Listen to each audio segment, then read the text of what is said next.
प्राचीन काल की बात है, शूरसेन देश में एक चक्रवर्ती सम्राट, अगर इस प्रसंग को बहुत ध्यान से सुनोगे तो काफी लाभ प्राप्त होगा।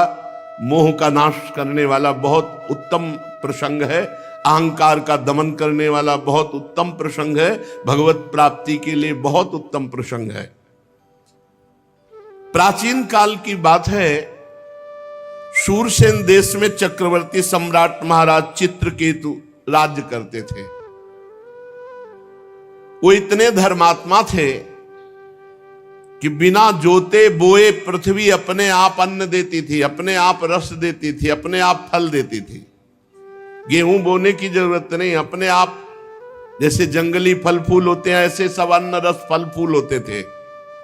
धर्मात्मा राजा की ऐसी राज्य वृत्ति में स्वयं पृथ्वी सब फल फूल अन्न रस देती थी बिना जोते बोए। और उनके 1 करोड़ रानियां थी।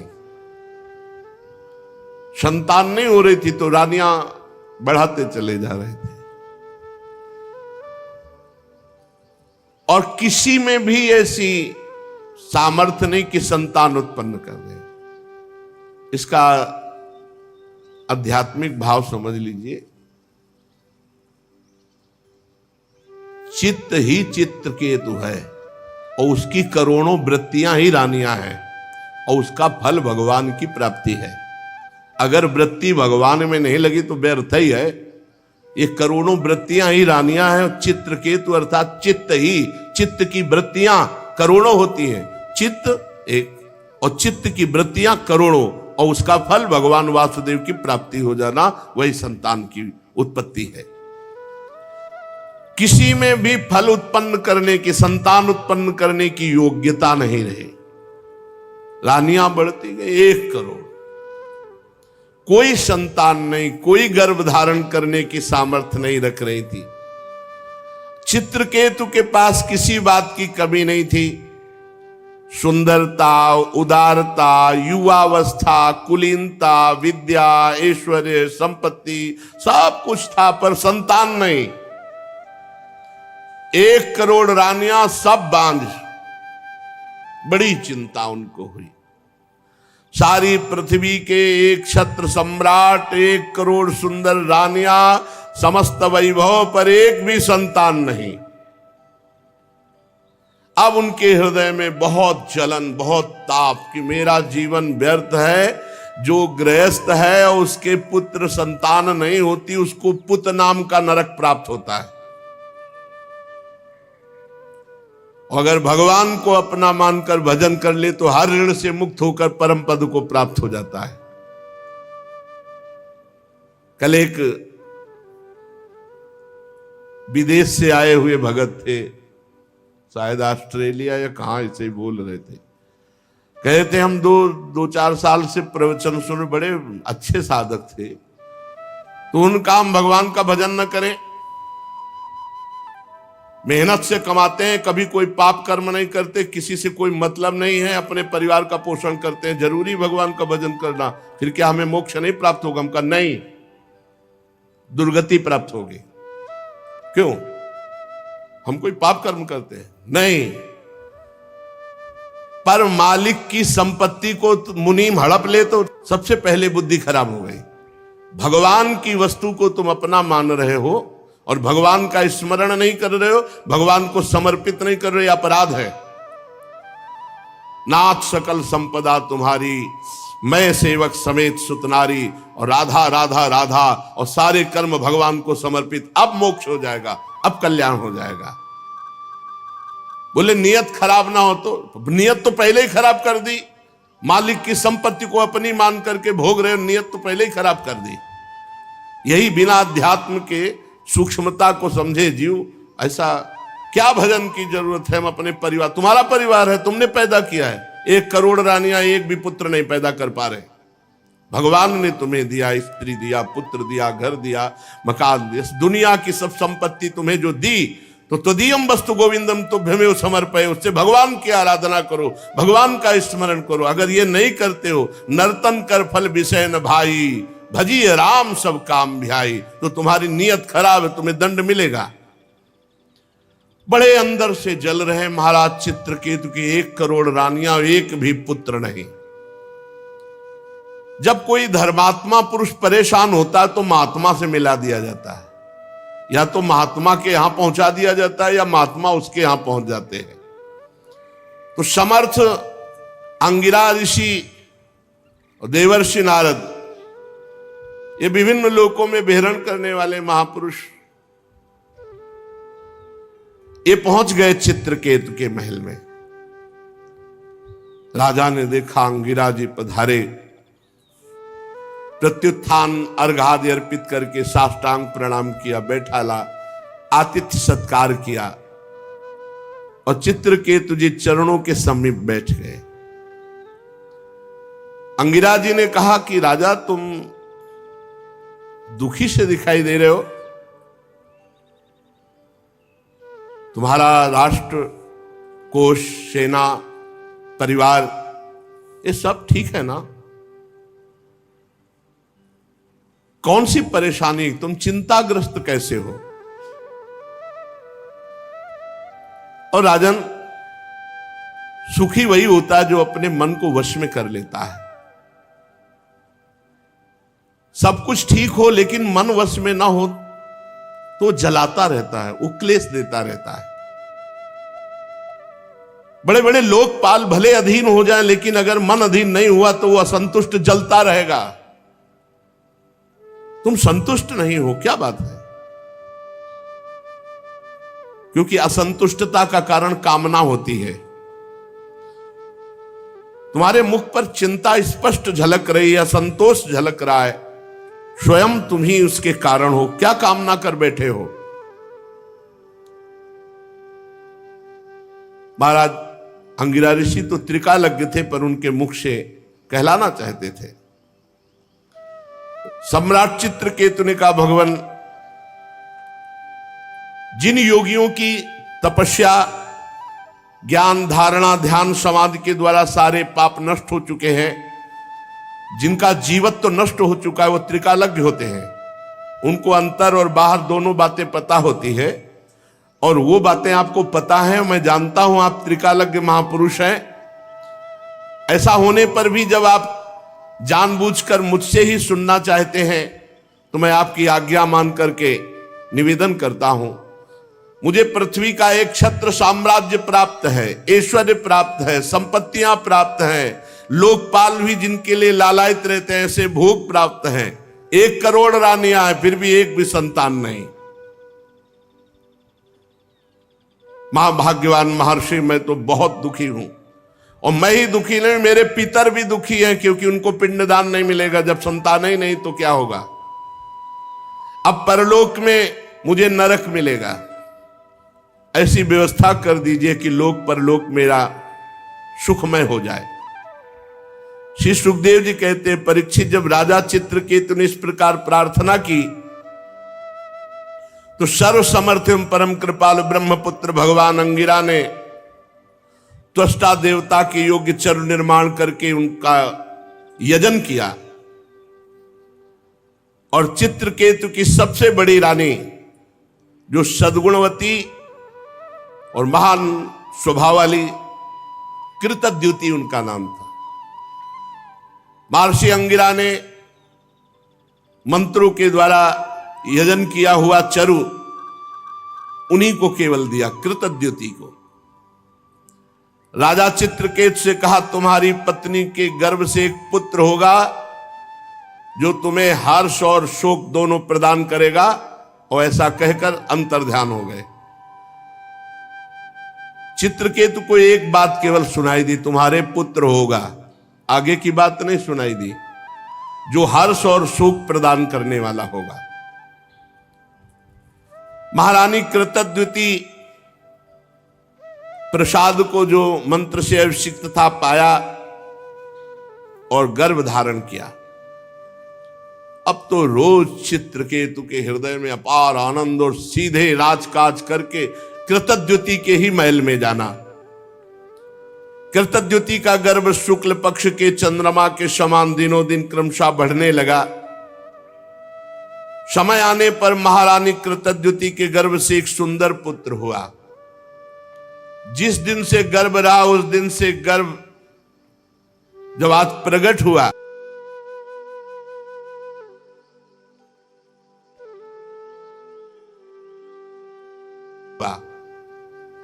जिस दिन से गर्भ रहा उस दिन से गर्भ जब आज प्रकट हुआ, महाराज रोज वहीं जाते। और ये बात शेष रानियों के हृदय में आग पैदा कर दी कि आने की तो बात क्या, देखते भी नहीं महाराज, बस जब देखो कृतद्युति के महल में। अब जब पुत्र हुआ तो महाराज ने राजकाज में भी जाना कम कर दिया, बस इतने आनंदित पुत्र के लाड़ प्यार में खूब लुटाया हर्ष। सम्राट थे, कोई कमी तो थी नहीं। वस्त्राभूषणों से सुसज्जित होकर ब्राह्मणों से स्वस्ति वाचन कराया, पुत्र का जात कर्म संस्कार करवाया और ब्रह्म ऋषियों को, ब्राह्मणों को सोना चांदी वस्त्र आभूषण, गांव के गांव और घोड़े हाथी 6 अर्बुद गौओं का दान किया। 6 अर्बुद। राजा चित्रकेतु पुत्र के लिए धान, सब कुछ जो जो मांगा सब कुछ, ब्रह्म ऋषियों को, मांगने वालों को। जैसे मेघ वर्षा करता है ऐसे धन की वर्षा की चित्रकेतु जी ने, क्योंकि बड़ी कठिनाई और कामनाओं के बाद पुत्र की प्राप्ति हुई। महारानी कृतद्युति बहुत गर्व में, क्योंकि पुत्र हुआ तो उनका सबसे बड़ा सम्मान। 1 करोड़ रानियां थी, अन्य रानियों के हृदय में बहुत ही सोवतिया डाह, ये बहुत जलन वाला होता है। एकत्रित होने लगी, वो कहे बहन तुम्हारे यहां आए महाराज? बोले नहीं हमारे यहां। बोले देख रही हो रोज कृतद्युति के पास जाते हैं, हम देख रहे हैं कि महाराज कृतद्युति को प्यार कर रहे हैं, क्योंकि उनके पुत्र हुआ, हम सब बांझ हैं इसलिए हमारा तिरस्कार कर रहे हैं। एक तो वैसे ही हम जल रही थी कि हमारे गर्भ नहीं रहा, उनके गर्भ हुआ, और दूसरे महाराज भी प्यार नहीं कर रहे। इतनी डाह पैदा हुई कि आपस में कहने लगी कि हम तो अभागिनी हैं ही, पर इनको भी सौभाग्यशालिनी रहने नहीं देंगी। बड़ा विचित्र है ये डाह जो है, ईर्ष्या जो है, ये बहुत जलन पैदा करती है और बड़ा अनर्थ करा देती, बड़ा पाप करा देती है। देखो ना, अब तो महाराज मुझे पत्नी भी मानने के लिए स्वीकार नहीं कर, सीधे बस कृतद्युति के महल में। सचमुच हम सब धिक्कार के योग्य हो गई। देखो हम तो दासियों के समान भी नहीं रही, हम लोग बड़ी अभागिनी हैं। बार बार तिरस्कार पा करके भी सह रही इस तिरस्कार। अब सबने कृतद्युति के प्रति द्वेष प्रकट किया, और द्वेष डाह से बुद्धि मारी जाती है। उनके हृदय में क्रूरता छा गई और सबने एक संगोष्ठी बैठा ली अन्य रानियों ने, और कर कहा कि अगर राजे कुमार मार दिया जाए तो कृतद्युति जो फूली फूली घूम रही है ये सब ठीक हो जाएगा। देखो ईर्ष्या कौन सा रूप धारण करती है। नन्हे राजकुमार को मारने का प्लान बना लिया, संकल्प कर लिया। अब प्रायः धायमा राजकुमार की सेवा में कई लगी रहती थी। एक धाय को संपत्ति और भय, संपत्ति दिया और भय कि अगर नहीं करेगी तो तेरे मृत्यु दंड दिलाएंगे। तो वो तो रानियां ही हैं, भयभीत हो करके बच्चे के दुग्ध में हलाहल जहर डाल करके पिला दिया गया। देखो ईर्ष्या के कारण इनको ये ध्यान नहीं रहा कि महाराज की हालत क्या होगी। अपने हृदय की जलन मिटाने के लिए कितना बड़ा अनर्थ कार्य कर दिया कि पूरे राज्य का भविष्य उन्होंने चौपट कर दिया। अब जब बच्चा सो रहा है तो नजदीक जाकर कृतद्युति लौट आती, हाल तो बहुत आनंद से सो रहा है, इधर उधर डोलती, लेकिन बहुत समय हो गया। तब धाय से कहा, उठाकर ला बालक को। जो आ गया, धाय उस बालक को देखकर चीख पड़ी, क्योंकि अलग अलग धाय होती थी। पूरा नीला शरीर पड़ चुका था। हाय हाय चिल्लाने लगी और मूर्छित सी हो गई। धाय की दशा देखकर रानी दौड़ करके गई और देखा पूरा शरीर नीला, क्योंकि इतना जोर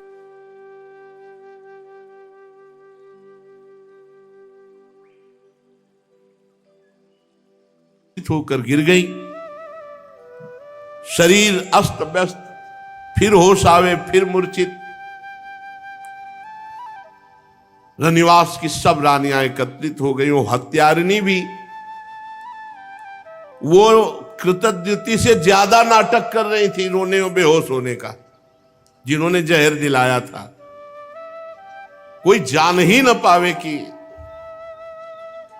ये सूचना राजा को। अब सोचो राजा की हालत क्या हुई होगी, जो इतनी मनौती के बाद एक पुत्र हुआ था। महाराज तो ये बात सुनते ही कि राजकुमार की मृत्यु हो गई, धड़ाम से गिर गए। मंत्री आज उनको पकड़ करके धीरे धीरे ला रहे, बाल खुले हुए वस्त्रों। वो तो वही जानते हैं जिनके हृदय में कभी ऐसी पीड़ा हुई हो। लंबी लंबी सांस लेते हैं, आंसुओं की धारा कपोल को भिगो रही और कुछ बोल नहीं पा रहे, बस फिर मूर्छित हो जाते। फिर मंत्रीगण उठाकर उनको महल तक लाए। पति प्राणा रानी कृतद्युति अपने पति की दशा और अपने बच्चे की दशा देखकर विलाप कर रही। महारानी की भी स्थिति, महाराज की स्थिति, पूरा नगर व्याकुल, पूरा महल हाहाकार। अरे विधाता, तू कितना निर्दयी है, कृतद्युति जी कहती है। तू अपनी सृष्टि के प्रतिकूल चेष्टा करता है। बड़े आश्चर्य की बात है, हम बूढ़े तो जिंदा बैठे, हमारा बच्चा पधार गया। क्या बिगाड़ा था तुम्हारा इस बच्चे ने, या क्या बिगाड़ा था हमने? वास्तव में अपने पापों का कर्म भोगना पड़ता है। प्राणियों के जन्म मरण का कोई और दोषी नहीं, अपने ही कर्म होते हैं, अपना ही प्रारब्ध होता है। अगर अपना ही प्रारब्ध सब कुछ है तो विधाता तो किस बात का विधाता? हमें लगता है कि तूने कभी किसी से संबंध नहीं जोड़ा, स्नेह नहीं किया, प्रेम नहीं किया, इसीलिए तू इतना निठुर है। इस बच्चे को मार करके तेरे को क्या मिला? फिर दौड़ करके पुत्र को छाती से लगाती, बेटा तुम मुझे अनाथ और दीन करके क्यों चले गए? आंख खोलो तो सही, ऐसे जैसे मोह आविष्ट जन ऐसे विलाप। राजकुमार उठो उठो, देखो तुम्हारे पिता कितने व्याकुल हो रहे, देखो हमने कितना सुंदर भोजन बना रखा, ऐसे विलाप कर रहे हैं। प्यारे लाल, अगर तुम्हारी मुखारविंद की मुस्कुराहट देखने को नहीं मिली तो मेरे प्राण निकल जाएंगे। श्री सुखदेव जी कहते, परीक्षित, चित्रकेतु और रानी कृतद्युति अपने मरे हुए पुत्र को बार बार छाती से लगा के से फूट फूट कर रो रहे हैं, विलाप कर रहे हैं। सारा नगर शोक में डूब गया कि अरे भविष्य में होने वाले राजकुमार राजा होते और उनको विष दे दिया गया। ऐसा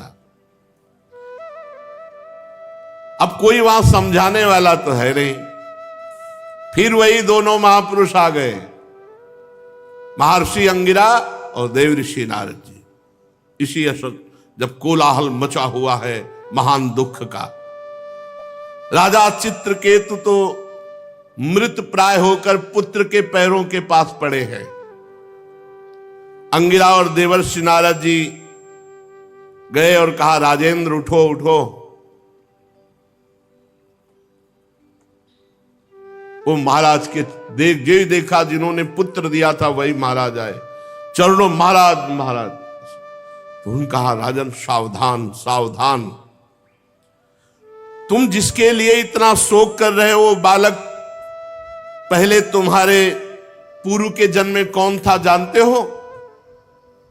तुम उसके कौन थे जानते हो? अगले जन्म में तुम्हारा क्या बनेगा, तुम उसके कौन बनोगे जानते हो?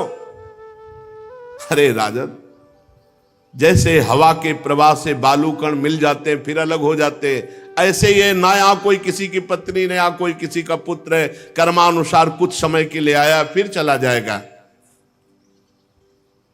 जैसे कुछ बीजों से दूसरे बीज उत्पन्न होते हैं और नष्ट हो जाते हैं, ऐसे भगवान की माया की प्रेरणा से कुछ उत्पन्न होते हैं, कुछ नष्ट होते रहते हैं। ये चक्र चलता रहता है। सत्य वस्तु परमात्मा है। सत्य वस्तु ये पुत्र पत्नी ये व्यवहार नहीं है, इनमें विराजमान परमात्मा है। भगवान सबके अधिपति हैं। जन्म मृत्यु आदि विकार शरीर के होना है, निश्चित होना है, सबके होंगे, हम तुम भी जाएंगे। और उस परमात्मा का कभी नाश नहीं होता, अविनाशी का। राजन, जैसे बच्चे घर घरौंदे बनाते हैं, खेल खिलो राजन, जैसे बच्चे घर घरौंदे बनाते हैं, खेल खिलौने बनाते हैं, खेलते हैं, बिगाड़ देते हैं, ऐसे ये संसार का खेल है। वो भगवान इसको अपने आप में रचता है, अपने आप से खेलता है, अपने आप का विनाश करता है। तुम क्यों इतना विकल हो रहे हो? पिता की देह द्वारा माता की देह से पुत्र की देह की उत्पत्ति होती है। पिता, माता और पुत्र, इन तीनों में परमात्मा विराजमान है, कोई नहीं जान पाता। बाहरी दृष्टि से अपने संबंधों को मान लेते और जब समय आता है बिछुड़ते तो हाय हाय करते हैं। ये सब अविद्या कल्पित, माया कल्पित है।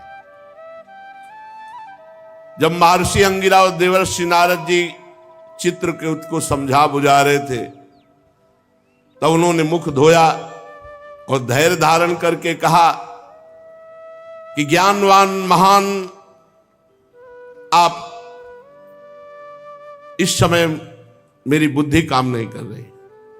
आप अवधूत वेश में हम पर कृपा करने भगवान ही आए हैं। मैं जानता हूं भगवान के प्यारे ब्रह्मवेत्ता जब हम जैसे कोई धर्मात्मा दुखी होते तो अपने आप आकर कृपा करते हैं। सनत कुमार, नारद, ऋभु, अंगिरा, देवल, असित, अपांतरतम, भगवान व्यासदेव, मार्कंडे, गौतम, वशिष्ठ, भगवान परशुराम, कपिल देव, शुकदेव, दुर्वासा, याज्ञवल्की, जातुकर्ण, आरुणि, रोमस, च्यवन, दत्तात्रेय, आसुरी, पतंजल, वेदशिरा, बौद्ध मुनि, पंचशिरा, हिरण्यनाभ, कौशल्य, श्रुतदेव, ऋतध्वज, ये सिद्धेश्वर भूमंडल में घूमते ही रहते हैं। जब किसी धर्मात्मा पुरुष को कोई विपत्ति आती है तो किसी न किसी रूप में बदल कर आते हैं और उसका सहयोग करते हैं, ज्ञान उपदेश करते हैं। हमें लगता है आप लोग हमें ज्ञान उपदेश करने के लिए आए हो।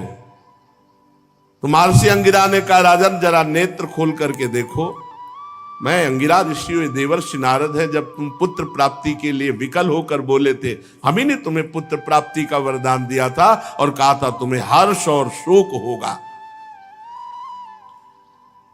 ये तुम्हारे सामने खड़े भगवान के स्वरूप देवर्षि नारद हैं। जब हम लोगों ने देखा कि तुम्हारा जैसा धर्मात्मा राजा पुत्र शोक से अज्ञान अंधकार में डूब रहा है, तो सोचा चलो धर्मात्मा को शोक में डूबने का अवसर नहीं दिया जाता। तुम्हारे ऊपर अनुग्रह करने के लिए, कृपा करने के लिए भगवान ने हम दोनों को भेजा है। सच्ची बात तो यह है कि जो धर्म का पालन करता है वो शोक करने योग्य नहीं होता। वैसे तो मैं तुम्हें जब पहली बार ही आया था तो तुम्हें ब्रह्म ज्ञान का उपदेश देने के लिए आया था, लेकिन देखा कि तुम पुत्र कामना से युक्त हो, तो पहले तुम्हारी ये कामना नष्ट हो तब तुम्हें ज्ञान की प्राप्ति होगी। इसीलिए मैंने तुम्हें ज्ञान न देकर पुत्र दिया। अब तुम स्वयं अनुभव करो क्या सत्य है, पुत्रवान को कितना दुख होता है। यही बात स्त्री, घर, धन, विविध प्रकार के ईश्वर संपत्तियां जिसमें हम अपनापन कर लेते हैं वो परिणाम में दुख ही देता, क्योंकि संसार दुखालयम अशाश्वतम। राजन, ये शोक मोह भय दुख का कारण है भगवान से विमुख होना। ये मन के खेल खिलौने हैं, ये माया का जादू है। इसलिए सृष्टि के राग में न फंस करके जो भगवान का भजन करता है वही शोक रहित होता है। तुम परमात्मा में स्थित हो। देवर्षि नारद जी ने कहा, राजन मैं तुम्हें एक मंत्र देता हूं, इस मंत्र का जाप करो, 7 दिन में भगवान संकर्षण शेष जी का तुम्हें दर्शन हो जाएगा।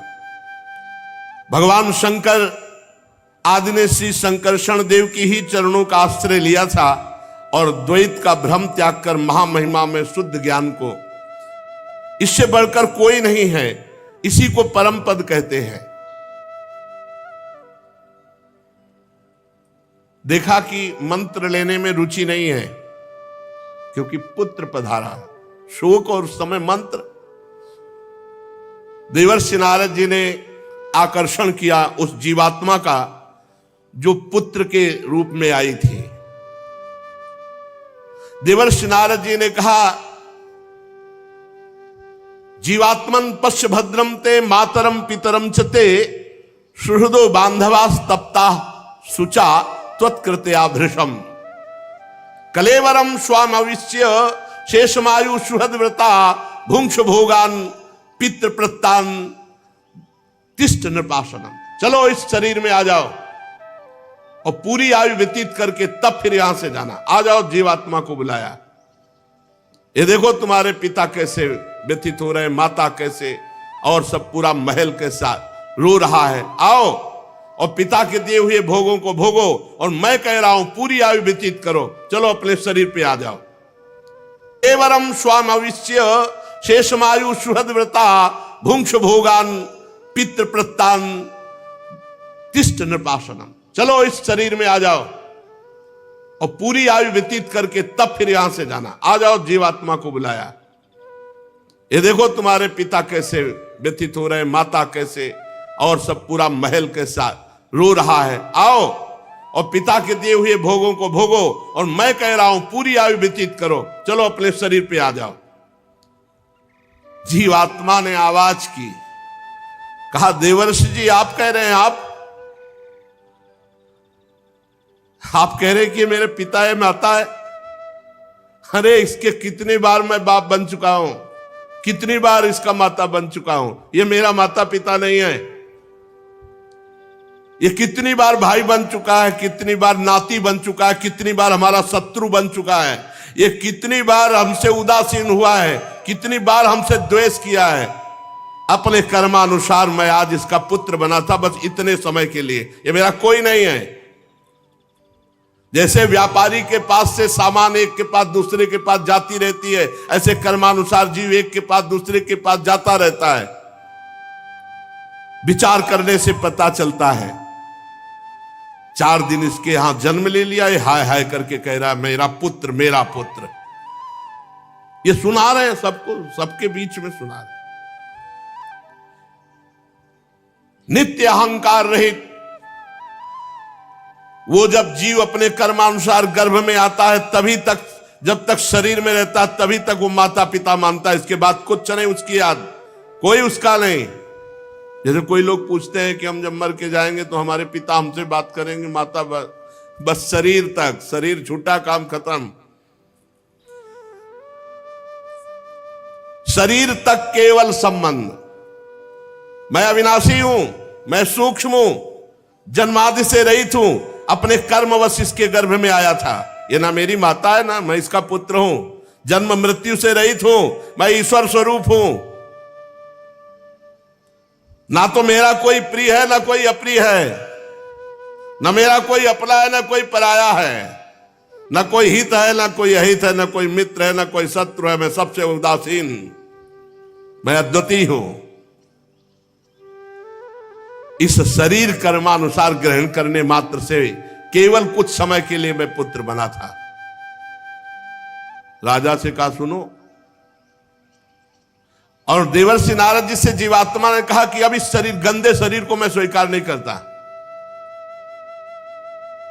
राजा ने कहा कि जाओ जाओ, मोह नष्ट हो गया, क्योंकि जब ज्ञान की बात सुनी, जीवात्मा ऐसा कहकर अंतर ध्यान हो गया, राजा का मोह बंधन कटा। फिर उन्होंने मंत्र लिया। पहले मंत्र, मोह गए बिनु राम पद होई न दृढ़। बहुत मोह विचित्र होता है।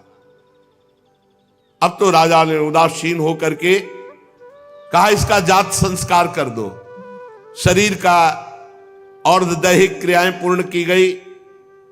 राजा ने दुस्त्यज स्नेह का त्याग किया, और जिन रानियों ने बच्चे को विष दिया था वे सब बाल हत्या के कारण श्रीहीन हो गई।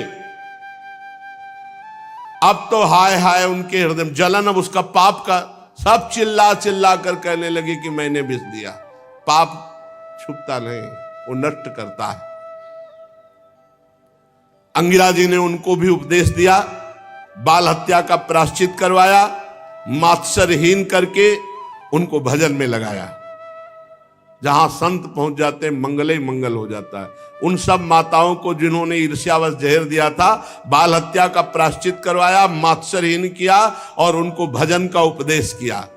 अंगिरा जी और नारद जी के उपदेश से राजा चित्रकेतु के हृदय में वैराग्य, उन्होंने तत्काल संपूर्ण राज्य छोड़ दिया, और जो मंत्र दिया था उसका एकांत में यमुना जी में विधि पूर्वक स्नान करके समस्त धार्मिक क्रियाएं की, और संयतेंद्रीय होकर के नारद जी को जो गुरुदेव के रूप में वर्ण करके उनके द्वारा दिए हुए मंत्र से, अब नारद जी ने कहा कि सुनो, मंत्र तो है, मैं एक विद्या का उपदेश करता हूं जिससे तुम बहुत जल्दी महान पदवी को प्राप्त हो जाओगे।